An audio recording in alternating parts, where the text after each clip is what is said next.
Welcome to J is for Justice podcast. If live breaking news and following true crime is your thing, then please consider subscribing to my channel. And if you like what you see in my videos, please consider giving them a thumbs up.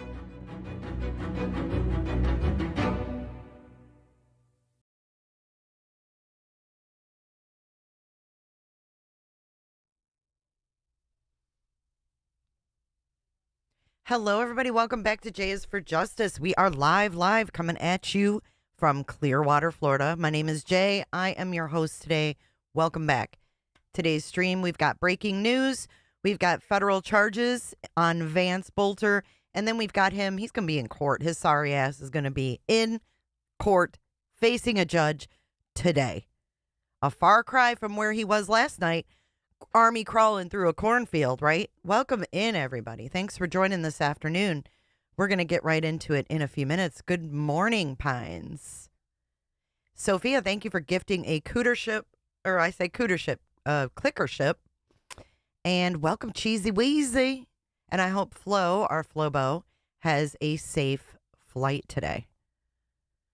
Salutations. Yes, they did. They did catch him. So let's go ahead and listen because we've got court on standby right here. See where we've got this? Oh, well, thank you, Cheesy, for being here. I appreciate you. No Michael Myers mask in court. So we've got court on standby right here, which is supposed to begin, I want to say it's 2:30 my time, 1:30 their time. So we have time to catch up because we've missed a little bit. So let's go ahead and get into the breaking news here. 11. Against Vance Boelter for his horrific attack on our state and our elected representatives. Oh, he's low. Political assassinations are rare. They strike at the very core of our democracy. But the details of Boelter's crime are even worse. They are truly chilling. It is no exaggeration to say that his crimes are the stuff of nightmares. Boelter stalked his victims like prey. Thank you, Cheesy. He went to their homes, held them out as a police officer, and shot them in cold blood. Now, there's been a lot of information and misinformation out there about Boelter's crimes. We have filed a detailed 20-page complaint and affidavit that sets forth what happened in this case. I'd like to share some of that information with you now. In the early morning hours of June 14th, Boelter went to the homes of 4 Minnesota state politicians with the intent to kill them. Boelter first traveled to the home of Minnesota State Senator John Hoffman in Champlin, Minnesota. Boelter arrived at the senator's home disguised as a police officer.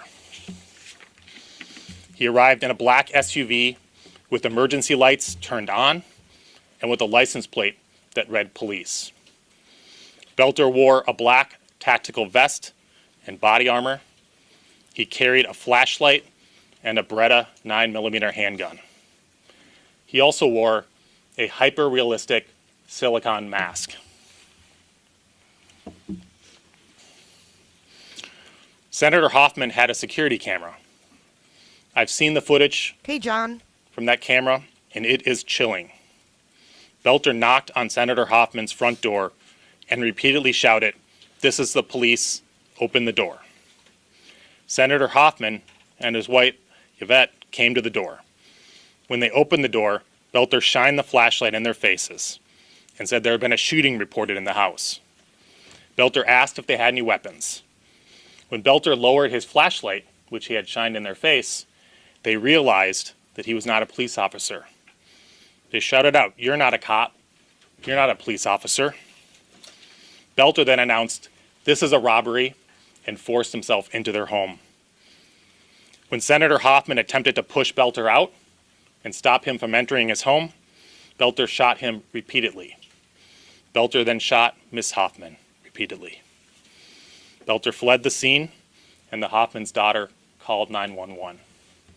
Unfortunately, the Hoffmans survived, although they remain hospitalized.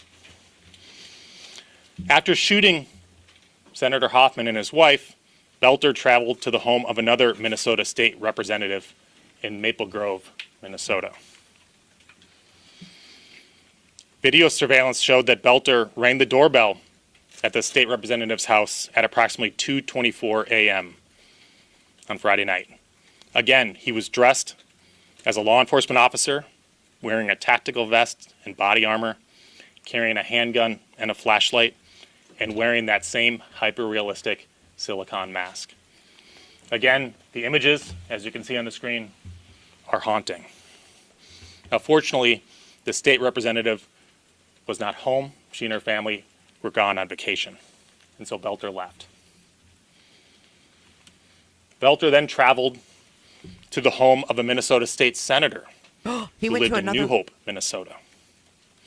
He parked in the street in that same black SUV with the police license plate. At about 2:36 a.m.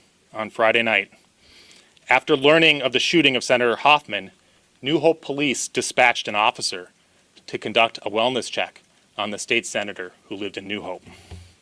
When the New Hope officer arrived at the scene, she saw Boelter's black SUV parked down the block with the lights on.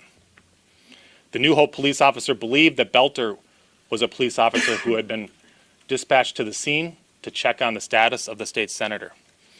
The New Hope police officer pulled up next to Boelter in his car, rolled down her window, and attempted to speak with him.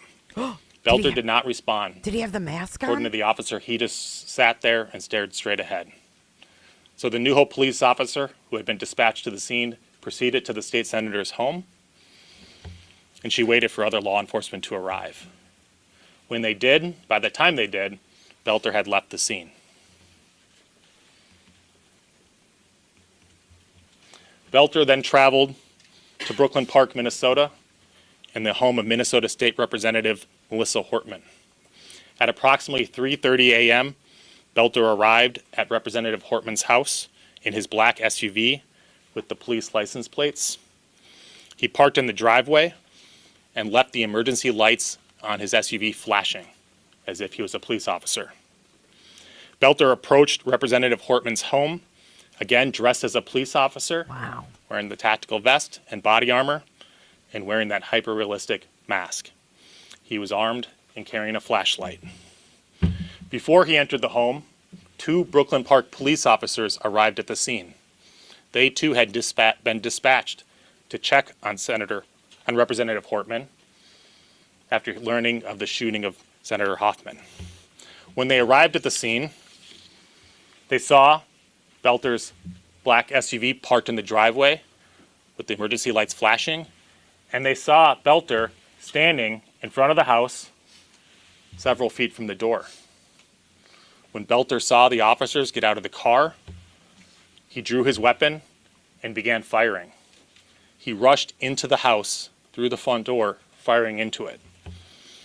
He repeatedly fired into the house, and when he entered, he murdered Representative Hortman and her husband, Mark.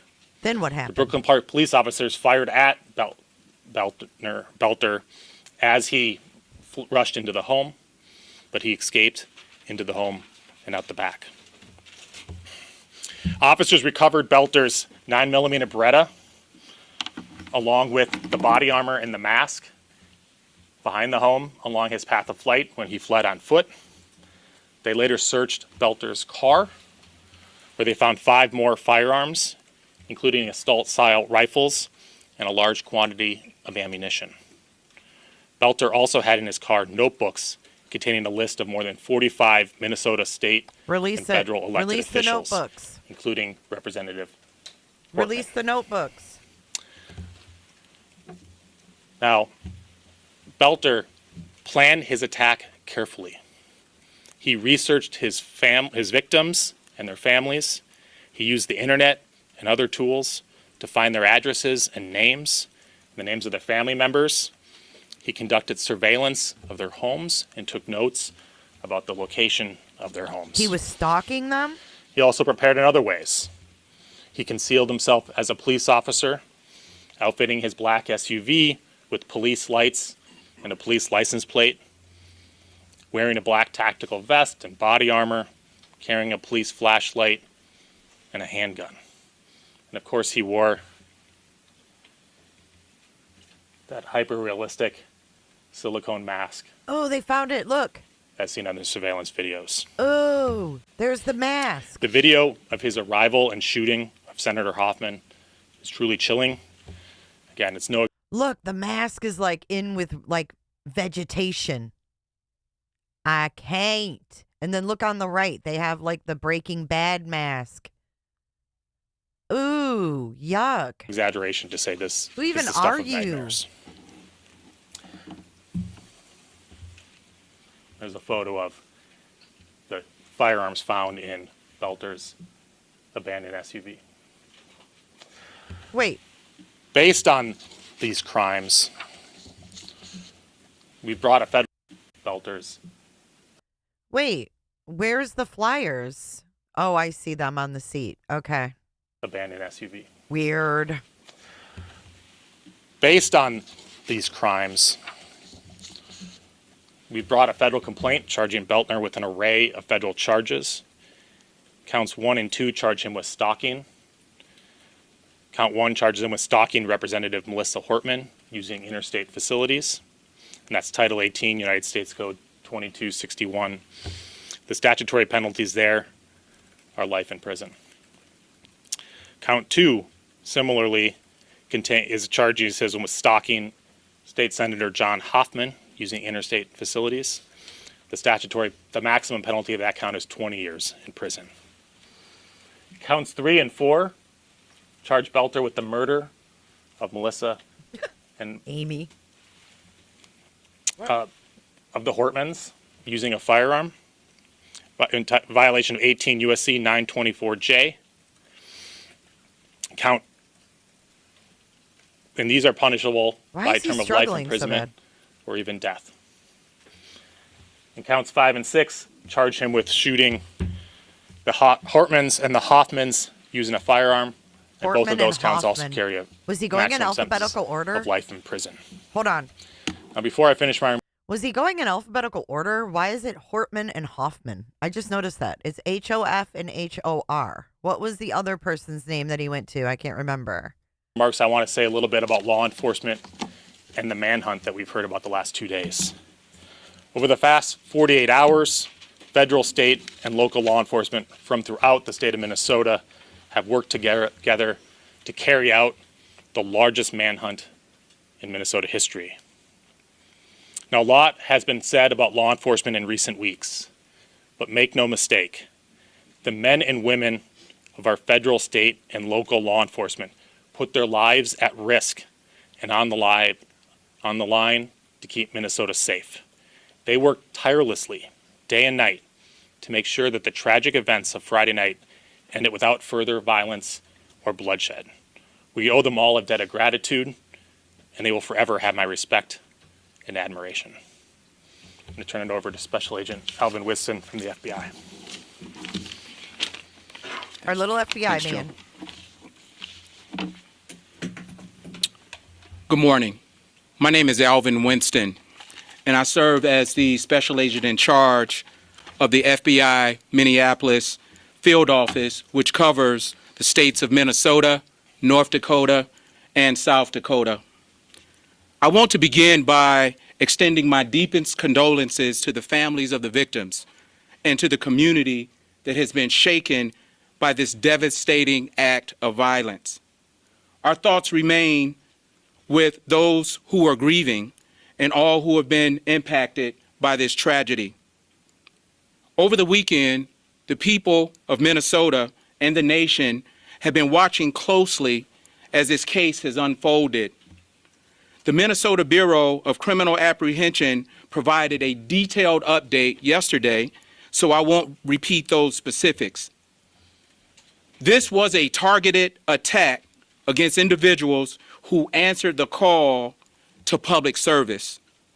The FBI's role in moments like this is clear: to stand alongside our partners, bring federal resources, intelligence capabilities, and reach to the effort, not just to apprehend the individual responsible, but to understand the full scope of the threat. That work continues. This case became the largest coordinated manhunt in Minnesota's history. We are proud to stand shoulder to shoulder with our law enforcement partners across the state. No single agency could have done this alone. And because of that unified effort, a dangerous individual was taken into custody. Let me say this clearly. Political violence has no place in this country. The FBI, alongside our partners, will remain focused on the work ahead and on ensuring justice is served. And with that, I'll hand it over to Drew. Thank you with those comments, and we're thankful today to see these charges filed. Early on, with our partners from the Federal Bureau of Investigation and other federal partners from the ATF, United States Marshal Service, and others, they provided assistance to the team of local investigators from the Brooklyn Park Police Department, Hennepin County Sheriff's Office, and the BCA that were working on this right to begin with, along with all the other hundreds of people that stepped up with the Champlain Police Department as well in this to pursue this justice. You might be asking, because we see it a lot of times these cases, go in various orders when they are, but this is an indication that the United States Attorney's Office stands along with us in the state of Minnesota, that when somebody and an evil individual decides to move this and create fear in our communities and commit evil acts, that we will pursue every possible charge that we can, from the state charges that you've learned about today to these federal charges that were discussed early on. And I'm grateful for the leadership of the United States Attorney's Office and the FBI for helping us move that forward so quickly in a coordinated approach. We do that because, as SAC Winston said, in situations like this, we have individuals that step up to serve their communities. They are elected officials across our state, and when an individual chooses to target them for their role in representing all of us, it's an incumbent upon all of us to put all the resources forward to hold that individual accountable, to seek justice, and to make sure that we are working together to show the community across Minnesota and the United States that political violence is never okay. Thanks, Jesus. We as a country are formed on the basis that we have political discourse and that we have debates ongoing on what we do, and that we elect people day in, day out to represent us. And when somebody tries to undermine that, it's important for all of us to hold that person accountable so that we can move forward as a country and have a system in place that a representative government, and that we provide the protections for those individuals and their families moving forward. And so I'm thankful for these charges today to move this forward, and the great work of the United States Attorney's Office partnering with us to move forward on this. And with that, they'll take some questions. Why is there a terrorism charge in there? Why is there not a terrorism charge is the question. We brought the charges that we think are appropriate right now. Obviously, these crimes are about 48 hours old, so we have an ongoing investigation, and I can't comment as to what other charges may or may not be brought in the future. I agree, David. Lou, thank you for the question. Will we see the death penalty? It's too early to tell. That is one of the options for several of the charges, though. Did Mr. Boelter have any assistance? Are you looking into whether he may have had assistance? And if he did, what are the potential consequences for any Assistance. Where's Todd? either before or after these tragic shootings? Our investigation remains ongoing in several areas, including whether or not he had anyone helping him, assisting him in either carrying out these attacks or fleeing from them.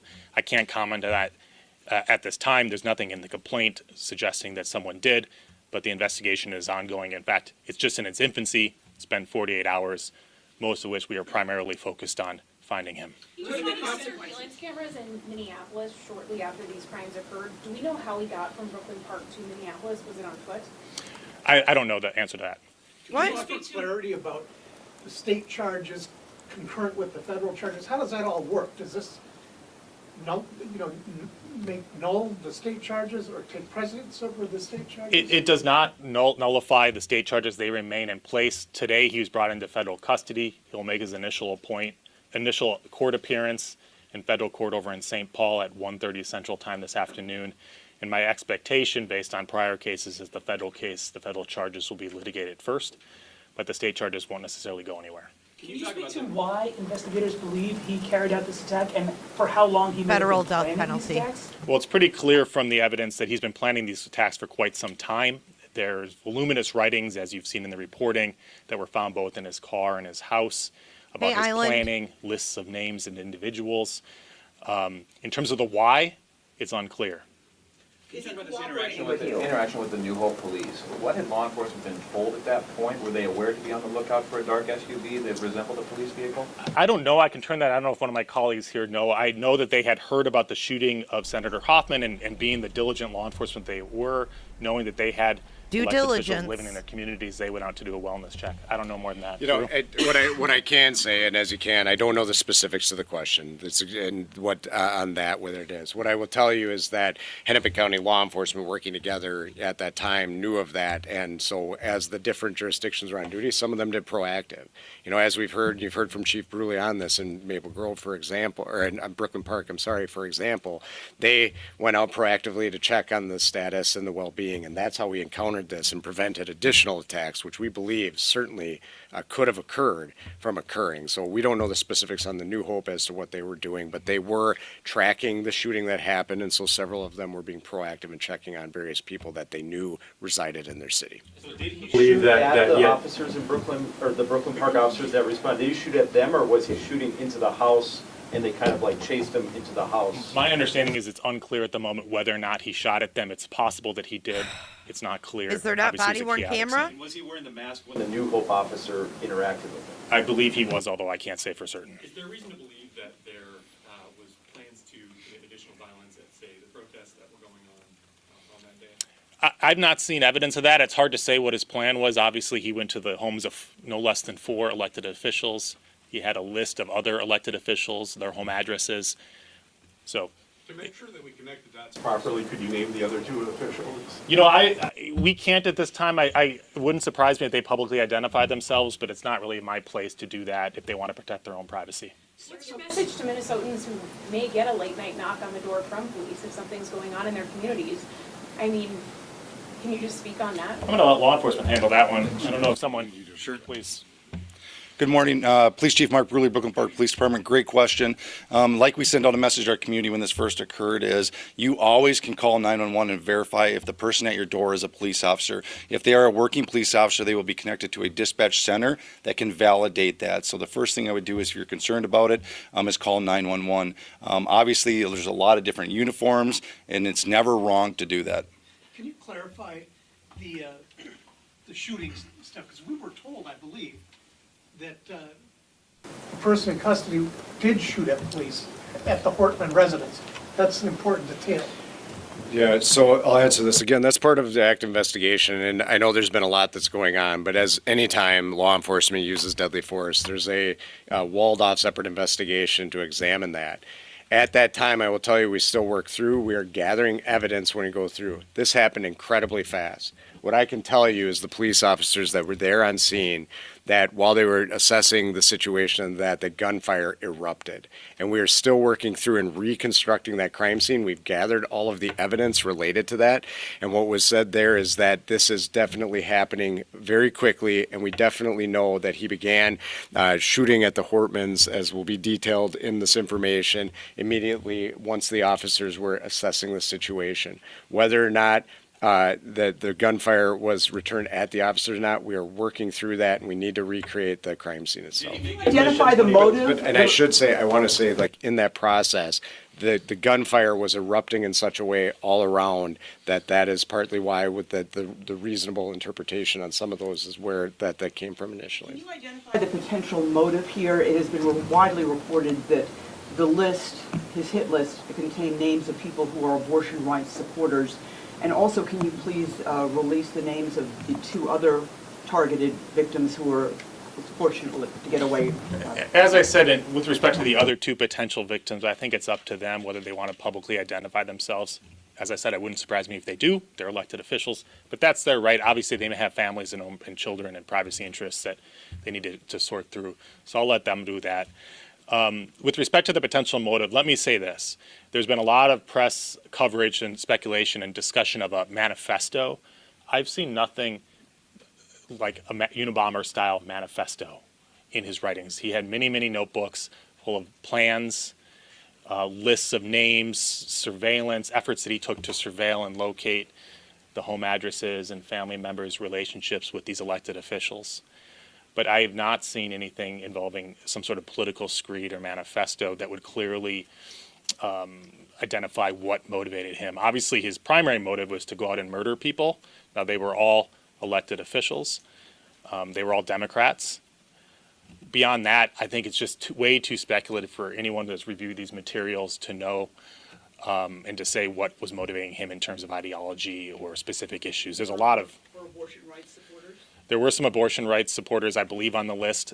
But again, there was dozens and dozens and dozens of names on, hundreds of pages of documents that were recovered with his writings on them. Did he confess and give more details after he was apprehended last night?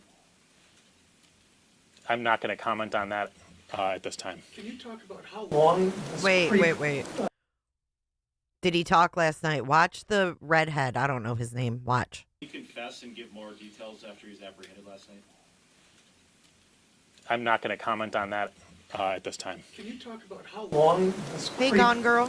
planning and surveillance went on? Do you have any idea? It appears to have gone on for an extensive period of time. I think it's unclear. The writings appear to have been done at various times over the course of at least months, I would say. But beyond that, it's speculative. Did he have there's kind of 2 questions that go towards the same thing. He appeared to be involved with some kind of a home security or professional security Here we go. operation. I wonder if you have any details into that. And was he familiar to law enforcement, even though he didn't appear to have any kind of serious criminal record in the state? I've seen the press reporting on his security company. I don't know anything beyond that or any involvement that would have in this case. And I have no knowledge of his interactions with law enforcement prior to this. Can you comment at all about, his car, the light pack, the license plate, maybe a bit of a badge sniffer? Was he obsessed with police? I have no idea. I think I skipped over the slide. The police license plate wasn't an official-looking police license plate, as you can tell. It said, I believe it was like a reflective black things that you would buy to put on like a mailbox. Oh my God. Like your address on a mailbox. Was he a bit obsessed with do we know? I have no idea. Wow. So look at that. It's like when you buy those letters at Home Depot and it says police. There are reports that his wife was, quote, detained at a rest stop in Onamia, and that in her car was found weapons, passports, and a lot of cash. She was also with 3 children. Is that true? And is the wife being investigated? Go ahead. I'll defer to law enforcement on that one. Yeah, I can answer the question. So when, the question was detained, obviously, when an individual commits these, heinous acts and we knew he was the suspect in this case, we're going to want to talk to the family. At this point in time, this is, under active prosecution, and so we want to be careful about what we say. She was cooperative with us at that time. There were a firearm in the vehicle at the time. Had valid reasons for her she was legally in possession, I should say that, at this time, and there were other items that were recovered, but we're going to leave that to some of the prosecution as we work this out. So we're not going to comment on all of it, as this is still continue to be part of the active investigation. We need to figure out exactly what all of this means in relation to this. To be clear, there's not going to be a first appearance in district court then today, and then where is he being held? There'll be an initial appearance in federal court over in St. Paul, Minnesota at 1:30 Central Time this afternoon. I do not anticipate there will be an appearance in state court. So we don't get to today. see him today. Damn it. On the hit list, you said 45 names, and we've seen more than that. Was there more than 45? There's lots of, go. Yeah, and I think it can help. I mean, just there's a lot of names that we're working together right now. So the FBI, there are some, and we've mentioned this, that there are some other names that are from out of state. They have been working through through our Fusion Center network across the United States, and then our partners at the FBI are helping coordinate with that in that process. The question is a good one. Part of what we're looking through, the names, the numbers that you're referencing, was names in multiple notebooks. Some of them are redundant. So I don't have a total number of people that were in there because some of them are overlapping on multiple lists. And again, I do want to continue to clarify. This is not a list of people that was in a numerical order and some sort of ranking. These are names that are being developed as we are looking at this across multiple writings in terms of that, just to be clear about it. And was Senator Hoffman's name even in there, though? I believe it was. Okay. Where is he being held? Right now, I think he's in the custody of the United States Marshal Service over at the St. Paul Federal Courthouse. Beyond that, I'll defer to the marshals on where he'll be held, assuming he's held in custody pending trial. Can today's court appearance be considered an arraignment? Is there anything you can talk about what's supposed to happen today? It'll be an initial appearance because he's only charged by complaint. He has not yet been indicted. So he'll have an initial appearance, as all defendants do, before a federal judge, where he'll be asked to identify himself. The court will appoint a lawyer to represent him, or he can retain one and have a lawyer represent him. And then the court will ask whether or not we will move to seek his detention pending trial, which we obviously will. And then the court could set a detention hearing and a preliminary hearing to assess whether or not there's probable cause to charge him by complaint. How much of that will happen actually today is unclear. We'll see at 1:30. It's at the Warren E. Berger Federal Building, and that's the only court appearance today. Correct. Thank you. And for Superintendent Evans, yesterday, the way that things played out yesterday, when you came up for the 5:30 or so press conference, did you know that he was close to being caught at that point? Or did it come as a surprise when you got the trail cam information or from a neighbor who saw him in the field? So that, we, as noted, we still had belief that he was in Sibley County. When we held that, we did not know the information specifically that he was there. Based on the overall investigative, that was still our belief there, but the specific information that led to his arrest at that time, we were not tracking yet. So, and I assume that's related to the timeline. These teams and the law enforcement teams acted very quickly when they had a specific lead that led us to know he was in that area. And so it was a relatively short period of time where they converged and were able to do that. What we knew before this news conference was bad enough. What you have told us is even worse. Where does this rank in terms of attacks that you know of across the United States? And what you addressed some of your reaction, but can you all three give us your reactions? Look, this was a political assassination, which is not a word we use very often in the United States, let alone here in Minnesota. It's a chilling attack on our democracy, on our way of life. It's only the most recent example of violent political extremism in this country, and that's a trend that's been increasing in recent years, and that's unfortunate. And I hope it's a wake-up call to everyone that people can disagree with you without being evil or needing to be killed or hurt. You mentioned that multiple different aspects of this investigation were found in multiple different notebooks. How many were discovered, and were they all in his vehicle? My understanding is some notebooks were recovered from his vehicle and others from his house. Which although house? Obviously there was law enforcement literally from all around the state. Which I house? couldn't begin to identify all of them. Representatives of many of those, or some of those agencies are here, but far more were involved. And so all I can say, there was many notebooks recovered from multiple locations. And part of it's Did it make sense about him going back home? Like, what was he thinking? Did he say he was trying to get back to his house? It's odd, I guess you could say. I can't speculate as to what was in his mind. He obviously went on a murderous rampage on Friday, so I think I'm not aligned with his thought process. Mr. Winston, can you talk about, is there any sort of attention being paid to what kind of safety needs to be given to politicians at this time, or is this a space where people feel like any threat? What about his second home? What about his eyeball? Okay, so what we're going to Dead do bodies. is we're going to, of course, take these threats as serious as possible and throw all available resources towards these threats. We are in lockstep with the Capitol Police on a regular basis, and we're continuing to have those conversations about threats towards politicians. Thank you for that question. Maybe one more question here before we wrap up. Perhaps this is for Chief Broley. Just wanted to wrap it back to, hoping you can speak to just how pivotal it is that your officers acted proactively, stopping by the Hortman's house and likely stopping more victims. Yeah, great question. Just for everybody in the room. Question is, how important was it that the police officer stopped at Representative Hortman's house, which really foiled this entire plan? It's incredibly important. That started with a sergeant who was actually off duty, was walking out of the building and had heard that there was a shooting in another community at Senator Hoffman's house. Being alert, they keep asking about seen this. 2 officers in the police department, said, hey, drive by Melissa Hartman's house and just check on the house, would you? Hartman, and that's essentially what they pulled up and found, that in the driveway was the car, and essentially the criminal act was occurring as they pulled up. Had they not foiled the plan, essentially took his vehicle away from him, which involved all his maps, all his names, all his weaponry, I would be very scared what it would look like over the next few hours had we not done that. And just to clarify, did your sergeant know about the New Hope and Maple Grove incidents, or just the one in Champlin? He only knew about the one that occurred in Champlin. So the other officer that came upon him at the second house and saw him sitting in a vehicle, did she realize, did she report that, and did they try to chase him? Did she realize that was suspect?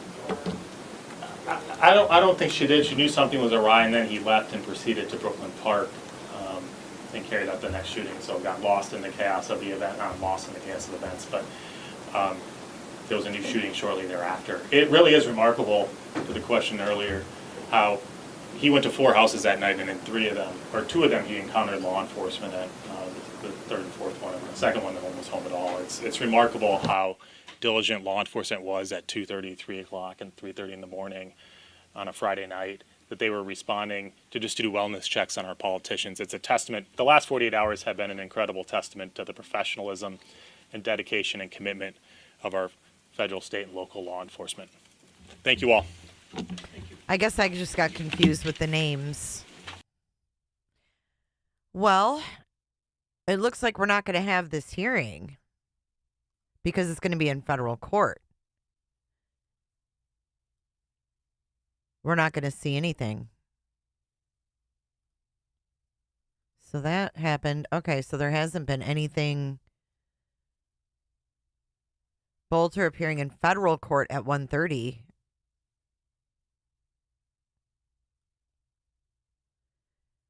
Oh, they have a GoFundMe for the Hoffmans. So there's Hortman, Hoffman, and then who are the other 2? Do we know at all? Thank you, Nash.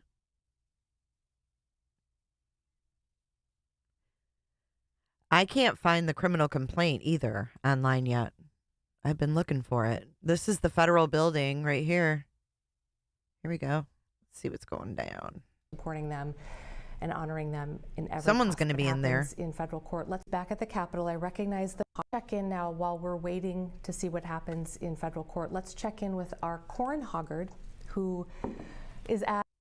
Okay, so it's probably going to be a quick hearing. She had gone through a trifecta previously in 2013 and 14, and Ryan Winkler says she learned lessons from that. Yes, I did see that the dog was killed. That was horrible. He killed their golden retriever. Guy's a monster. The guy is a freaking monster. But I have questions. If anybody finds that criminal complaint, if you could email it to me, that would be wonderful because I want to read that thing to y'all. It still says that he's supposed to appear in court live. Thank you, Beans, for 5 memberships. Sarah with an H, Camstar, Ganja Mama, Jackie, and Jade B. Welcome. I hope you enjoy your memberships. You want to read it too, John? Oh, look at this. We're right outside the courthouse now.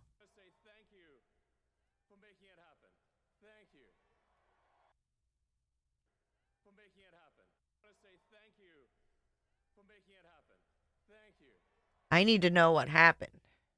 So I'm here for it. Not the probable cause, the criminal complaint, John. They said they released the federal criminal complaint.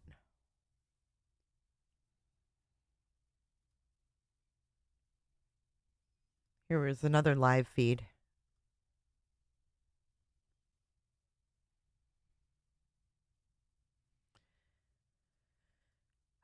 Green-eyed PI, they haven't said anything. Check out Care 11, 1 hour ago, federal.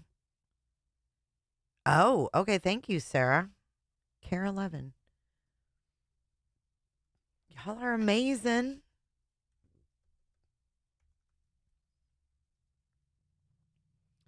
Check out Care 11. You know, the J for J411 is down right now. I have to renew my domain, and I haven't done it yet. So that site is not working. Just so the mods know. Federal complaint filed. Let's see. Videos. Here we go. They got it in hand. Releasing a lot of new details concerning you. the political assassination of Representative Melissa Hortman, her Here, husband, let's get him and the off shooting here. of Senator John Hoffman and his wife. First and foremost, the feds are filing charges, murder charges, against him, which will, at this point, take precedence over the state charges that have been filed. And Vance Boelter will make his first court appearance in just a little bit here at 1:30 at the federal courthouse in St. Paul. The most serious charges that are filed do carry the possibility of the death penalty. And Acting U.S. Attorney Thompson said that they will make a decision whether they will choose to seek the death penalty or not. During the course of the press conference, released chilling new details from the night of the attacks, including the fact that Boelter stopped at the homes of 2 other lawmakers, one in New Hope and one in Maple Grove, and thankfully those lawmakers were not home at the time, and that would explain the hour and a half that took place in between the shootings at the Hoffman house and the shootings at the Hortman house. Also clarified were details concerning the Brooklyn Park officers that arrived at the Hortman. Bing bong, we've got it right here. Thank you, John. Thank you, John. Okay. Let's do this while we wait to see what happened in federal court. Can I get a thumbs up? Can I get a thumbs up? Hopefully I don't get cut off behind a paywall. But this is the federal complaint against Vance Boelter.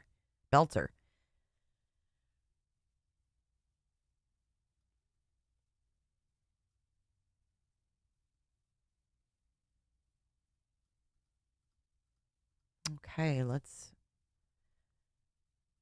calm down here. I got a little excited. I get a little excited when I get to read court documents sometimes. How many pages is this mofo? 20 pages. Okay. I think I can handle this. Let's see.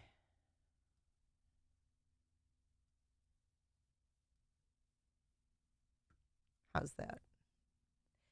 All right. Affidavit of Terry Getsch. I am a special agent with the U.S. Department of Justice, FBI, and I have been so employed since 2018.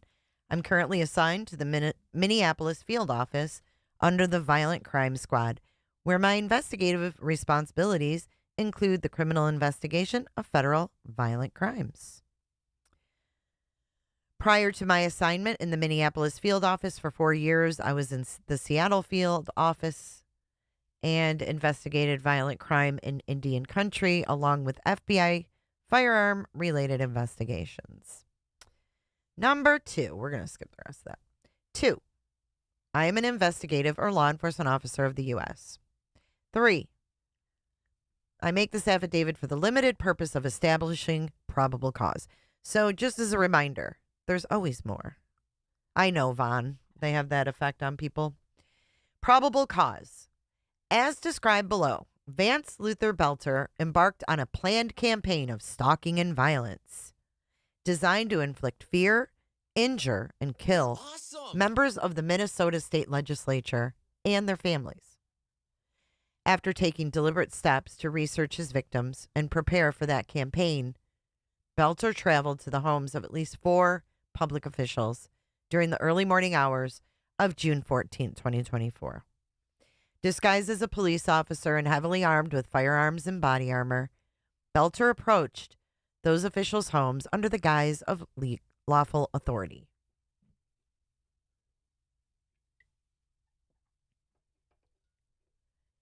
That morning, Boelter murdered 2 people and seriously injured 2 others.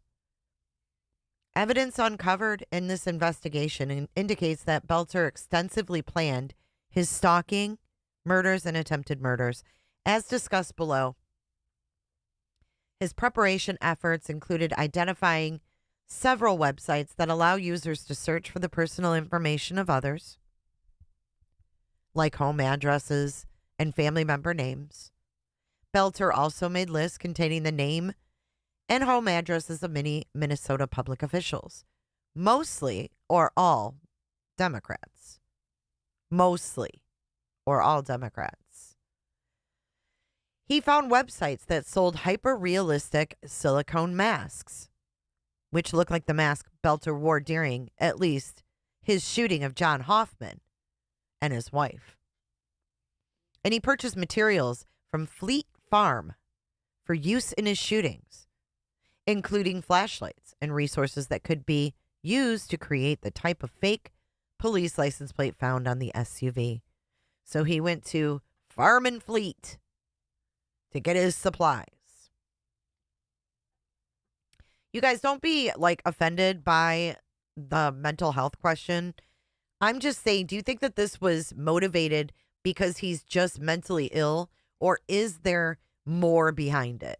Like tinfoil hat, more behind it. You know what I mean? I hope so. All right, he found, let's see.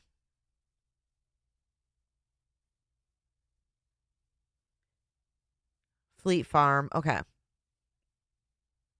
As described below, Boelter undertook these acts and others in preparation for and furtherance of the intent to kill, injure, harass, and intimidate Minnesota elected officials. In the early morning hours of June 14, 2025, Boelter drove in a black SUV equipped with law enforcement-style emergency lights to the home of Minnesota State Senator John Hoffman.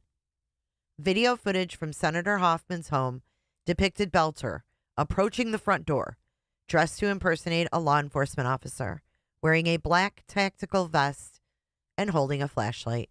He wore a flesh-colored mask covering his entire head. There's the clearest picture we've probably seen yet of the ring footage.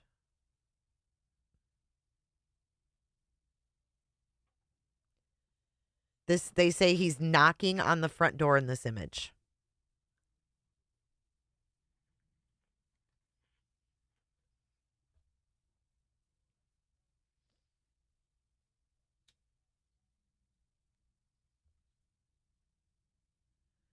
I don't understand the different angles we get, because there's another angle where it looks like we're right level with him.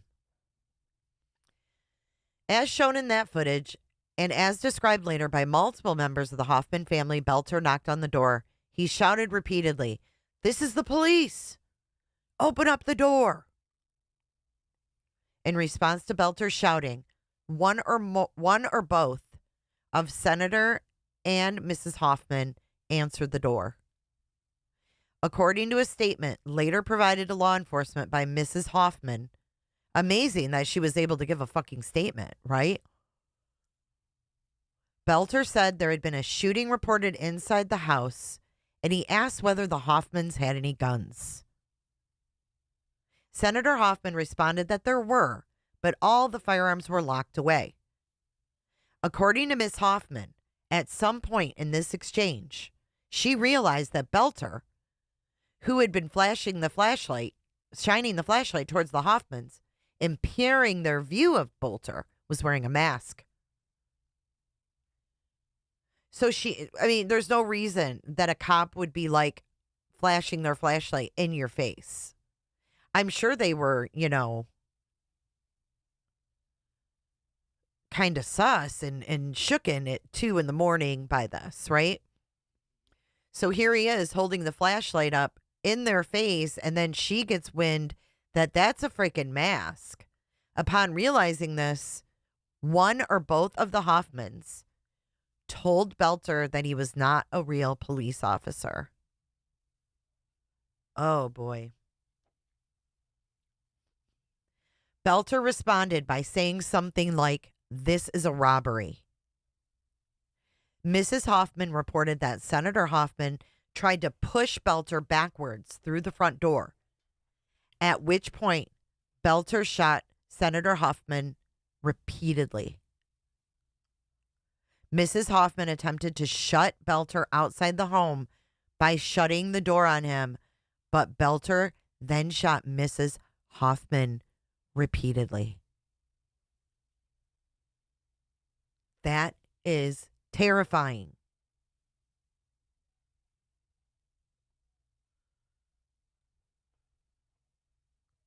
At 2:06 a.m., Senator Hoffman's daughter called 911 to report that her parents had been shot. Law enforcement responded and provided medical aid to Senator and Mrs. Hoffman, who were transported to a local hospital with multiple gunshot wounds. Although they suffered critical gunshot wounds, Senator and Mrs. Hoffman were stabilized.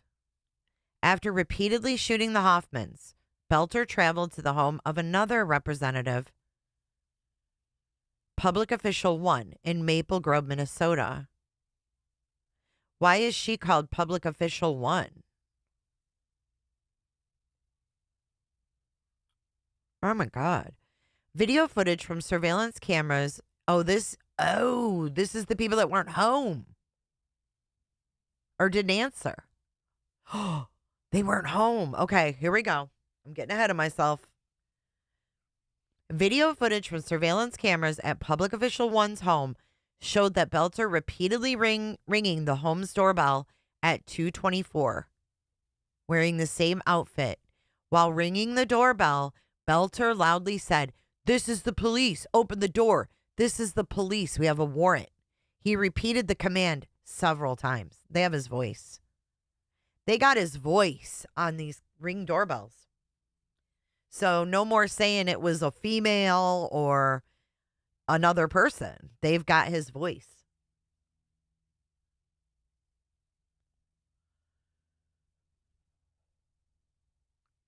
Here's him knocking on the front door of Public Official 1's home. Public Official 1 and her family were not home and did not answer the door. Boelter left the residence. Later that night, local law enforcement in New Hope learned of the shooting at Hoffman's home and dispatched to New Hope of another elected representative, Public Official 2, to conduct a safety check. At approximately 2:30 a.m. or 2:36, an officer encountered a man now believed to be Boelter sitting in the driver's seat of a black SUV parked down the street from Public Official 2's home. The officer believed that the SUV, which resembled a squad car and was equipped with a police-style light bar, was in fact a law enforcement officer providing protection for Public Official 2. Can you imagine how bad she feels?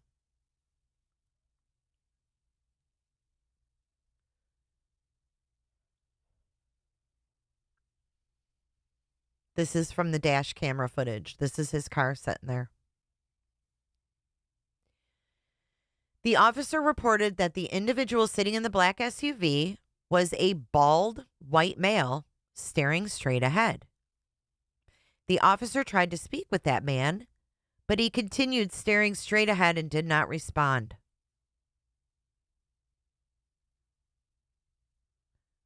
Huh. The officer drove to the rest of the distance to public official 2's residence, saw no signs of distress, and waited there until additional law enforcement officers joined her. By that time, the dark SUV had left the scene. But if he didn't respond to her, wouldn't that have been a red flag for her? I'm just wondering. Would that have been a red flag for her? Like, you have another officer in the area and he's just looking straight ahead. He doesn't speak to you.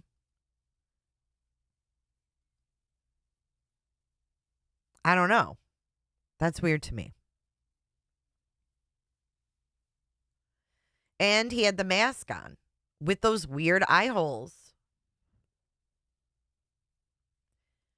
Right. Why didn't she check? He couldn't speak to her in that mask. He couldn't because it would have gave away that he was wearing a mask. It seems like it, BR. Around 3:30 a.m., so we go from, what time was that? 2:36. And now we're at 3:30 a.m. Local law enforcement, having learned of the shooting at Hoffman's, went to the home of Hortman.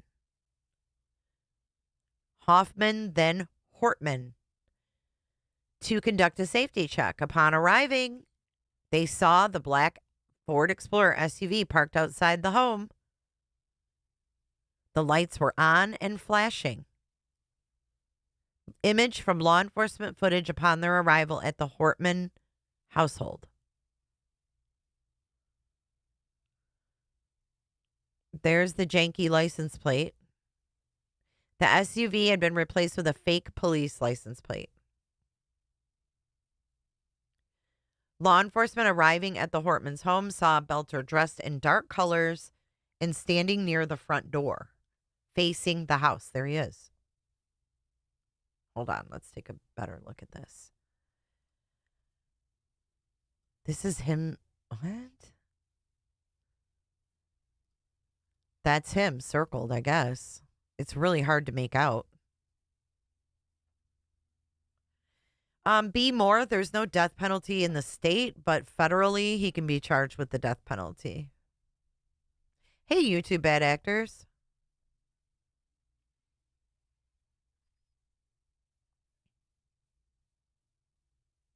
But when they pulled up, they saw him. He started shooting the homeowner. Moments after their arrival on scene, Boelter fired several gunshots into the house as he moved forward, entering the Hortman's home. In dash cam footage from the scene, moments after Boelter fired those shots, as he moved into the house, a second set of gunshots can be heard. At the same time, several flashes appear in the entryway windows. About the same time, officers move forward to the home's front doorway, where they saw Mr. Hortman lying on the floor. Law enforcement approached the fallen Mr. Hortman, who had been struck by multiple gunshots, to provide medical assistance. When they entered the home, they found Representative Hortman suffering from multiple gunshot wounds. Officers also found inside the home the Hortman family dog, gravely injured.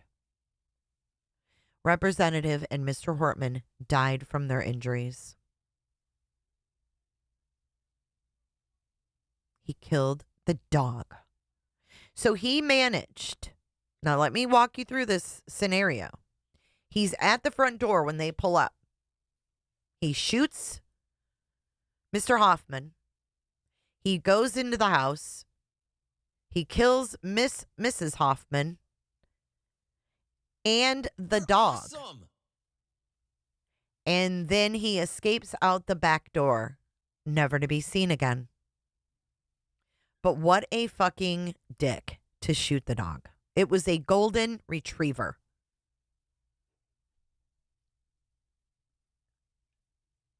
The nicest dogs on the planet. I hate him. I hate him for that.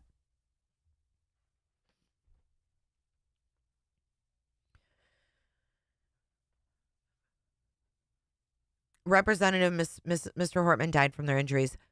Boelter fled the Hortman's home, leaving behind his 2015 Ford Explorer SUV that was parked outside the house. After obtaining a warrant, officers searched that vehicle. Why would they have to get a warrant? That's weird. I know from my training and experience that Ford did not manufacture 2015 Explorers in the state of Minnesota. Officers found evidence tying Boelter to the SUV,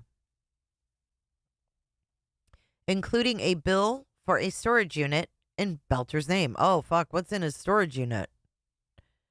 We've got a storage unit. Officers also found the license plates for the SUV Boelter drove that night.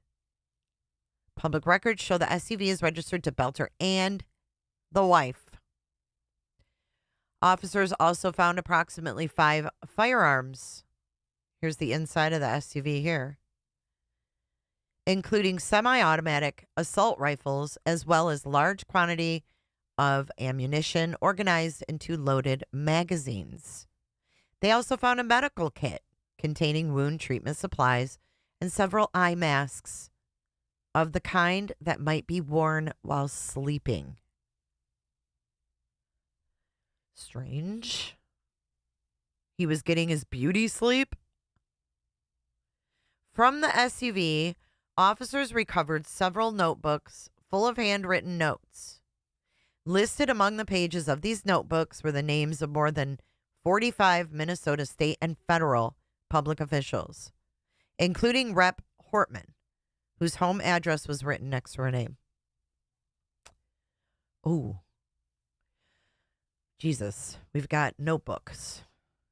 All right, there you go, guys. One of these notebooks contained lists of internet-based search engines, including True People Search, Spokeo, Pipple, People Finders, Been Verified, White Pages, Truth Finder, Intellis, Ownerly, US Search, and People Looker. So he didn't even pay, I don't think, for these sites. He used so many of them. I know from my training and experience and the training and experience of other officers and agents involved in this investigation, these websites aggregate data from various online and offline sources to provide the querying user details about the search for a person, such as home address, phone numbers, and information about family members. It says Intellius, Been Verified, Ownerly, US Search, Neighbor Who, address needed, peoplefinders.com, People Looker, Spokeo.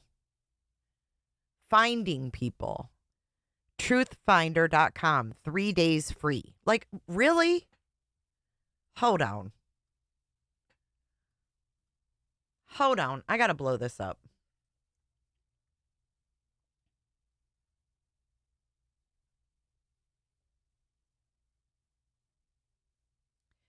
So he was worried about how many days you could use address searches for free?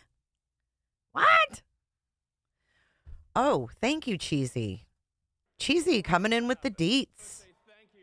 Rep. Kristen Bonner and Senator Ann Rest are the other 2 homes. So it definitely, the H's that were shot were coincidental, it seems like. I'm having a hard time reading this, though. Need name, phone number, address, information.com, free people search engine, truthfinder.com, 3 days free, whitepages.com. Was he like writing this for someone else?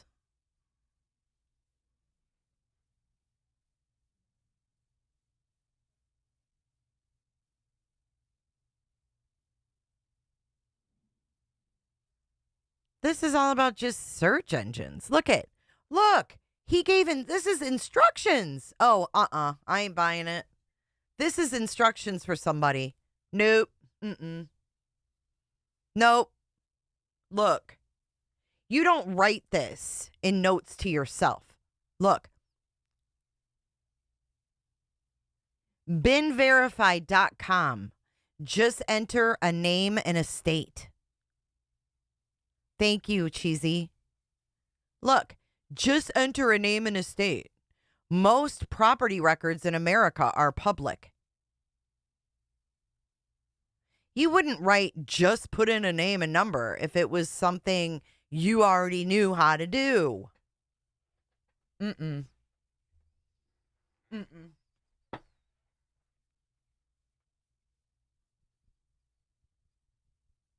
Oh my goodness, Sophia, where is that at?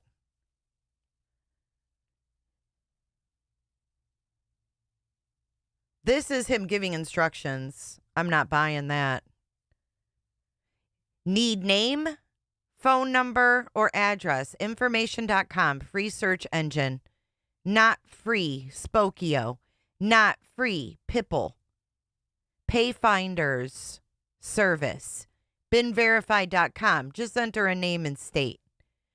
Most property records in America are public. County assessor's webpage. Use online GIS tool. County's parcel information database. City websites. County, if they own property, public info. Google, name, city, and state. Addresses.com, yellowpages.com. Type name in, quote, John Doe, end quote, in Google search engine. Look. See the very bottom? Type in, and then he even puts like where you type in the name, in Google. He's telling someone how to Google. Who doesn't know how to Google? Someone who works for Papa John's and fucking delivers pizzas? Maybe. In addition, officers found a Garmin GPS navigation device in the SUV. That device's trip history included the addresses of Rep. Hortman's, Public Official 1, and Senator Hoffman's home. Oh, so it's all conveniently wrapped up with a little bow in his GPS.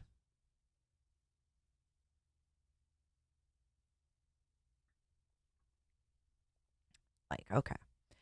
Upon searching the surrounding area, oh, wait. The trip history also included the home addresses for at least 2 other state officials. Upon searching the surrounding area, law enforcement found components of a disassembled Beretta 92 9mm semi-automatic handgun and at least 3 magazines strewn across the ground a few blocks from the Hortmans' home. Rounds contained in one or more of these magazines bore the same head stamp on the discharge cartridge casings found within or in the immediate vicinity of Rep. Hortman's home.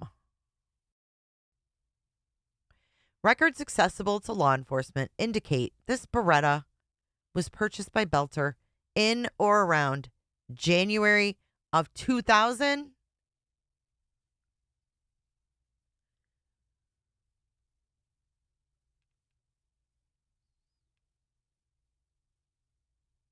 He's 57 years old. He must have gotten paid well for selling eyeballs. Oh my God. I want to know more about that. It's not right that we're not getting details. In the same general area, law enforcement also found a flashlight, a tactical body armor vest, and a mask, all consistent with those Boelter can be seen wearing earlier in the morning. So they found where he ditched his shit. How did he get... Hey, Flo, I hope you have a nice flight today. I saw that you earlier. Yeah, I don't write, oh, I need to write a name in Google. That's weird.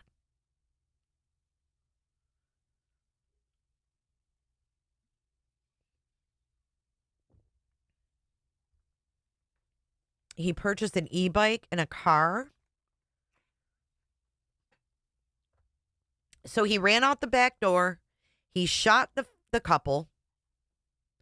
He shot the dog. Ran out the back door. Dumped the mask. Dumped these firearms here.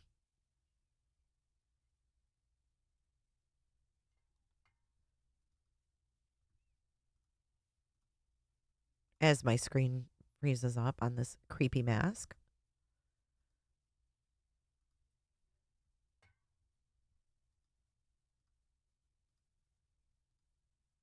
My screen is frozen. What the hell? Hold on.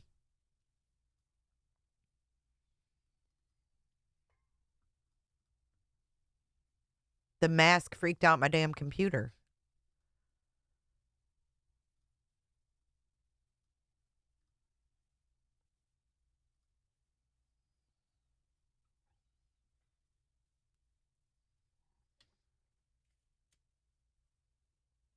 Well, they said already that hey Nils, they said that he bought the mask online.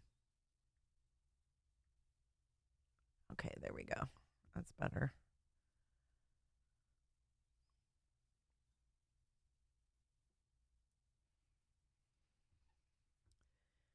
They said that earlier. Okay, so here again, this is where they found the mask.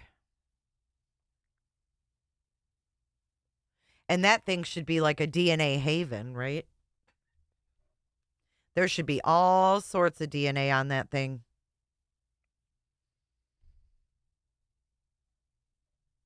How do you know that he met a witness at the bus stop?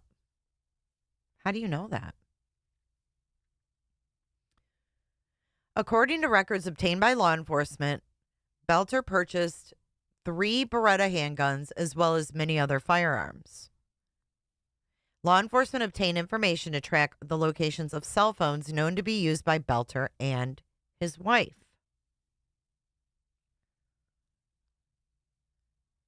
Law enforcement used the resulting data to locate Mrs. Boelter.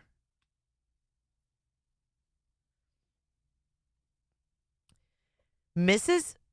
Boelter consented to a law enforcement search of her phone. That search revealed that at around 6:18 a.m., Mrs. Boelter and other family members received a group text message from Boelter. In that text, Boelter wrote, among other things, quote, "Dad went to war last night. I don't want to say more because I don't want to implicate anybody." Hey, Kels. These poor kids. Around the same time, Mrs. Boelter received a text message from Boelter stating, among other things, quote, "Words are not going to explain how sorry I am for this situation. There's going to be some people coming to the house, armed and trigger happy, and I don't want you guys around."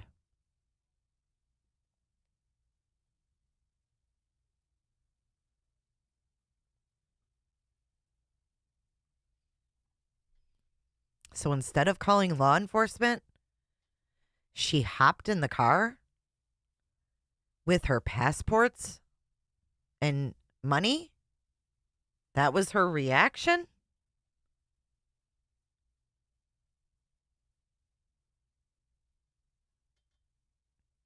I would call 911 if my husband texted me that.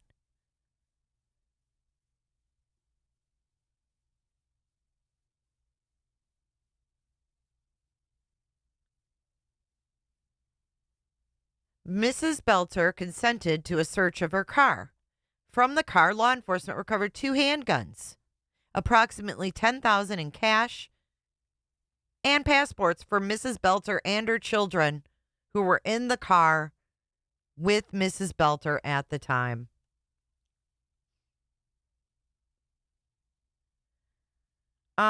Hate goes here.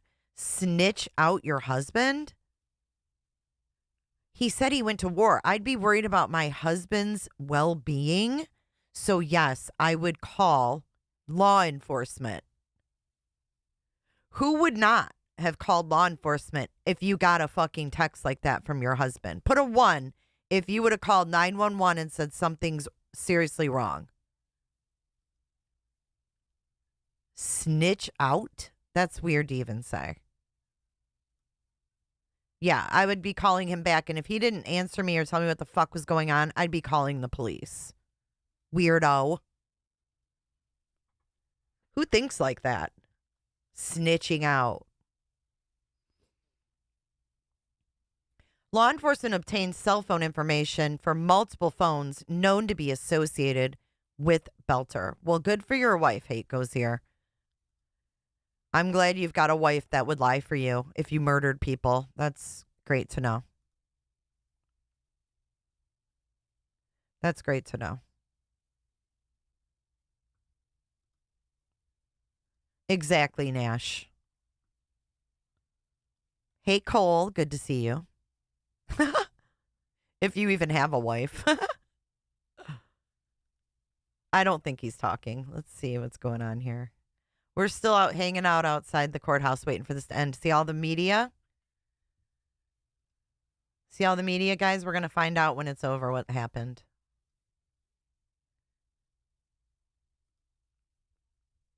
Okay, let's continue. That location data led law enforcement to a residence on Fremont Avenue in Minneapolis. This brings us to Papa John.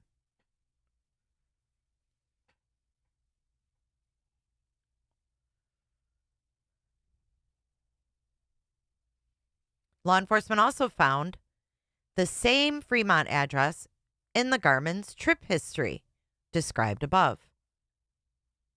So he lived there for years, yet he needed to put it in his fucking GPS how to get home? Not buying it. Not buying it. Ooh, cheesy, you think so? You think so, Cheese?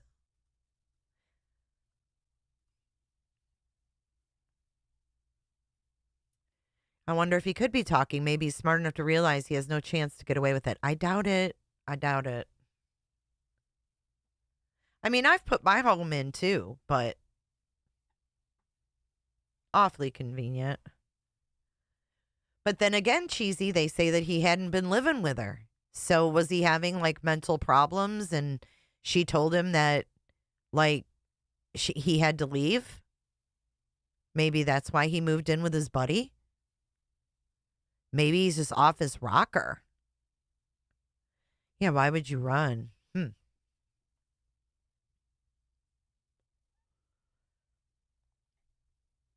You know, this really, it doesn't even matter who he voted for. Why does that matter? Why do we care who he voted for? He's a murderer. He put on a mask and faked to be law enforcement and went and killed people. Why do we care who he voted for? I mean, do you think Trump like gave him the know-how to do this stupid crime? No. Who cares who he voted for? The dude's a psycho. We should be coming together as both sides saying this guy's a fucking lunatic. Lunatic. I don't care what side are you on. Are you a human?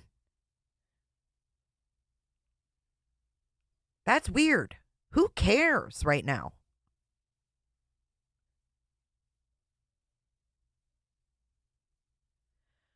Law enforcement also found this same Fremont address in the Garmin's trip history. At the Fremont home, Ellie encountered and interviewed a man who said he lives there, and he explained he shares it with Boelter at least part-time. Right, but why does it have to make people argue? Yeah, it was politically motivated. But why do we have to argue about it? Yes, it's fucked up, Lovey. Okay, it's politically motivated. What if he voted for Biden? Who cares? Does it matter? I mean, does it matter what side this hails from at the end of the day? I mean, I don't know. Maybe I'm wrong. Maybe I'm the nut job.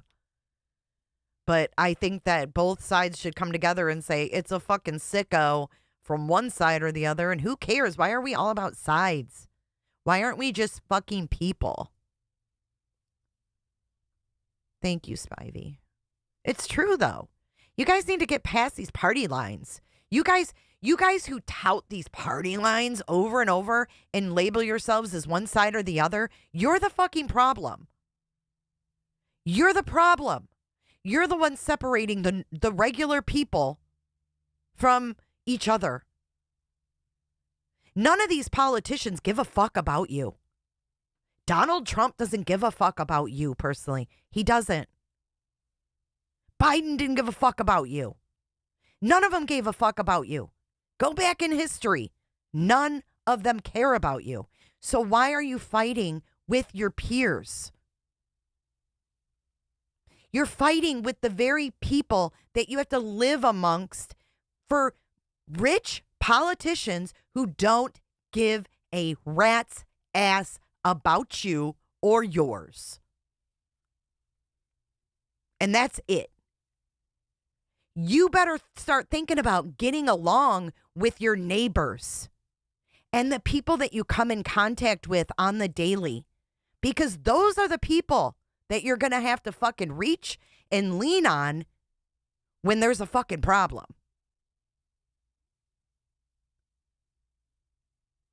Horrible. No, I do see it, Vaughn. I do. But when the people are divided, that's when they're at their best. It's been like this throughout history. The more divided the people, the more that they can get away with. And we let them. And we let them. Because we'd rather fight with our fucking neighbors. We'd rather fight with our friends. And we'd rather fight with our fucking family members over topics that will never change. And we're more divided now than we've ever been. And only we can change that. The regular old Joes who are going in and out of chats every day, fighting with people over politics and politicians who don't give a fuck about you. Stop it. We're the ones that you want to get along with. We're the ones that are going to have to take care of each other if shit gets bad. Appreciate each other. Understand that you feel differently about shit.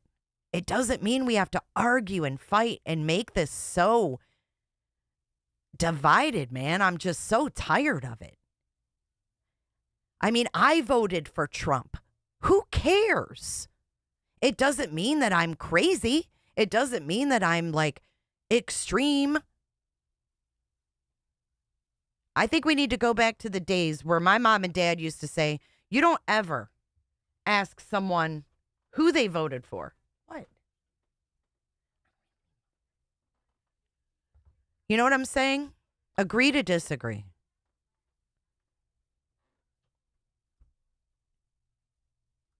Anyways, sorry about that little sidebar, but I just get tired of you guys coming in here like fighting with each other. Like, it's stupid. Some people seem to get off on it.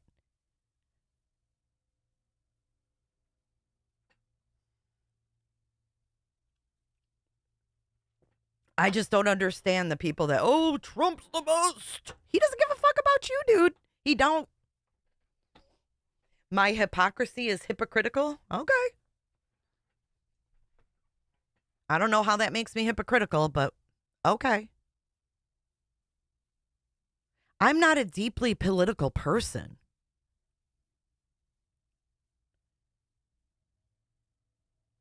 There you go, Cheesy. Perfect example of being an adult.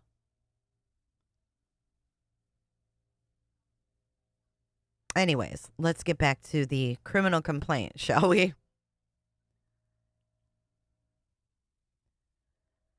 Okay, so they interviewed, we're back at Papa John's. Whew, take a deep breath. Yeah, I'm not extreme one way or the other. I don't care who you vote for. You're welcome here, whoever you vote for. Just don't be an asshole because somebody else voted for somebody else. Exactly, Nils. Very well put, Nils. If you base your life off which politician you voted for, you need to really rethink your life values. I don't judge people by who they voted for. So if you don't like me because of that, So be it. That's fine. Officers conducted a warranted search of the Fremont Avenue residence. This is back at Papa John's. Officers found a handwritten list of names containing many of those same public officials named in the notebooks found in Boelter's SUV, as described above. Officers also found a purchase receipt from Fleet Farm. Sorry, they're cutting grass. I mean, y'all, I have family members that don't speak to each other because of Trump. So it's extreme to point out that a political assassin had a particular preference. No, because we don't know if he had a particular preference. He was on a non-partisan board. What don't you people understand about that? He was appointed by the prior governor in the first place. But you guys are all focusing on the current governor. Oh my gosh, here we go, Scared Crow. No, you are just hell-bent on a certain narrative and you won't let up from it.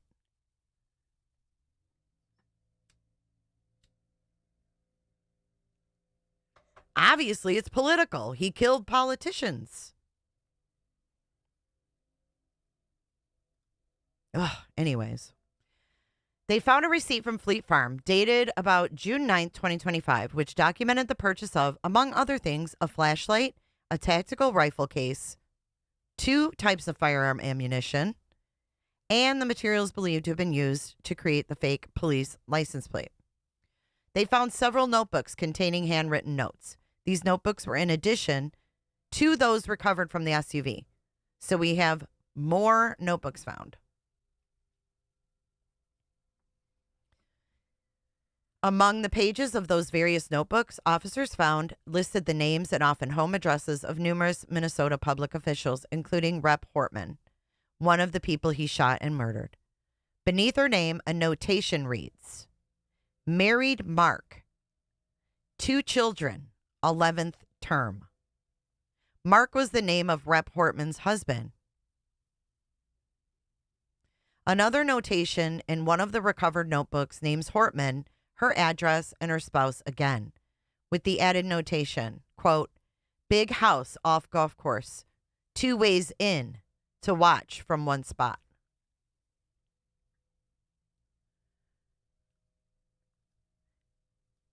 That's an apt description of the Hortman home, which backs up to a golf course. Another notebook notation lists 3 websites for companies that sell face masks. Here you go, guys. This is where he bought it. Sell face masks similar to the one Boelter wore. One of those websites describes itself as, quote, "your premier destination for high-end, hyper-realistic silicone masks." Do you think this is instructions? Oh, yeah. I mean, we have religion. We have him being a preacher in Africa. So this is beyond politics, in my opinion. Let's see. Another one of those websites asserts that it sets a new standard in hyper-realistic silicone masks. So there it is. It's actually not Breaking Bad, I don't think. Is it? Or is it? I've never watched Breaking Bad, so I couldn't tell you. Emmy Joe, what do you think? These masks were advertised on TikTok not too long ago. They are insanely realistic. They really are. Except for in the picture on the left, it looks a lot more real than with him in the right. I mean, it's pure white. He's powder. Can you imagine that female cop seeing this powder white guy? I don't understand. Even in the dark, he's powder.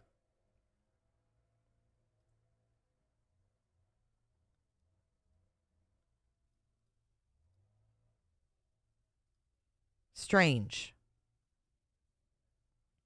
In the video footage from the area of Fremont Avenue,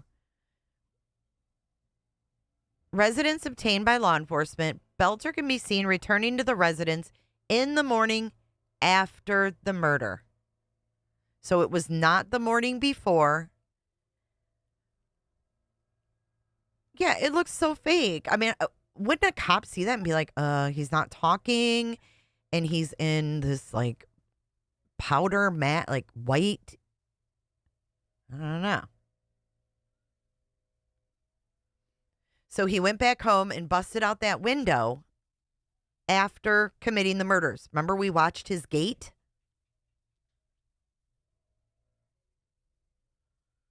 Remember, we watched how he walked? We're still outside the courthouse here.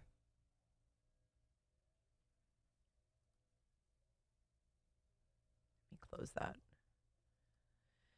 Okay. According to an interview later conducted by law enforcement with witness 1, oh fuck, approximately 7 a.m. on June 14th, Boelter met witness 1 at a bus stop at 48th Avenue North and North Lyndale Avenue in North Minneapolis. Witness 1 reported to law enforcement that he had no prior connection with Boelter prior to meeting him at the bus stop. According to Witness 1, Boelter had 2 duffel bags with him. Boelter asked to purchase an electronic bike from Witness 1. After Witness 1 agreed, they together boarded a bus and traveled to Witness 1's residence. What? Wait, what? Hold on, you guys. This is going to blow your mind.